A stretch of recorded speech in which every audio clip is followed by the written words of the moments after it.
If you find yourself alone in the wilderness after getting lost on a hike or camping trip, one of the most important things is to get a fire started as soon as possible.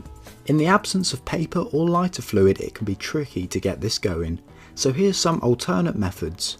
Doritos or any other corn chips are surprisingly flammable and will work well to get a quick flame. Once ignited, use them to get your campfire going. If you didn't bring any Doritos with you, go to your first aid kit and grab the alcohol cleansing swabs. These are very quick and easy to ignite and will give you a solid flame for around 60 seconds. If you fall and cut yourself in a survival situation, you risk losing too much blood or getting a nasty infection. You could go into your first aid kit to get some bandages, but what if you need stitches? Well, unless you're with someone that knows how to stitch wounds, you could be in trouble. This is where super glue comes in. Simply pinch the wound close and apply super glue to the surrounding skin. Despite what you may think, this is actually perfectly safe and will do a great job of holding the wound shut whilst you find a hospital. Again, imagine you're out hiking and take a nasty fall, but this time you've badly hurt your arm and suspect it might be broken.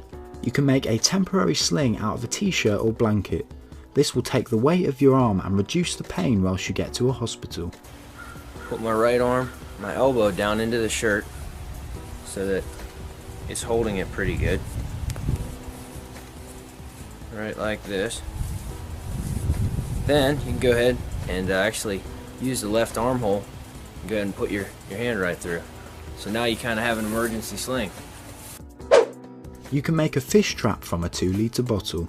This trap is quite hard to explain but relatively easy to make, so watch this short video to find out how. Front section off, the top section off, and invert it into the bottle, into itself, and stick it in there. What I do is I'll usually tie using some bank line or some cordage like that and tie one. Put a hole in the top and one in the main part of the bottle and tie it on there to keep it, together. I see a lot of guys tie it all the way around, but then you have to break apart the whole bottle rig to get your bait out or whatever, your fish out to eat. All right guys, so we already finished this video, but I was trying the fish trap out just to see, just for a few minutes before we wrapped up filming for the day. And I caught a bait fish. And this was in here literally for about maybe 2 minutes. You can see them down in there. Actually, there's 2 of them. There's 2 of them. See? Got one here and one here. Yeah, and that was just 2 minutes, maybe a minute, not even. But the trap works, and if I'd spent more time doing it, I'd have a ton more of these used to catch more fish or eat these themselves. Obviously, it would be hard to catch bigger fish in this trap, but it's a good way to catch the small ones. Huge jugs of water make great lamps. Just make sure the jug is full, wrap a head torch around it and turn the torch on.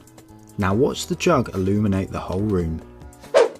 Improvised compass. This is one of the oldest and most useful survival hacks out there. All you need is a cup or puddle of water that is dead still, a leaf and a sewing needle. Lay the leaf in the water and gently place the needle on top of the leaf. It will now start spinning before settling and staying still. The direction in which the needle is now pointing will always be north. Did you know you can actually make a smoke bomb from a ping pong ball? These balls are incredibly flammable, and by wrapping tin foil around the ball whilst leaving a funnel for air, you can make a pretty effective smoke bomb. Just put a flame to the bottom of the tinfoil wrapped ball and the smoke will soon start emerging. This will work as a great SOS signal.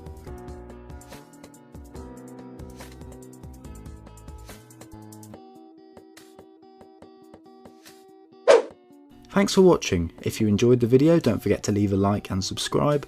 Tell us below which survival hack was your favourite, and as always, we'll see you in the next one.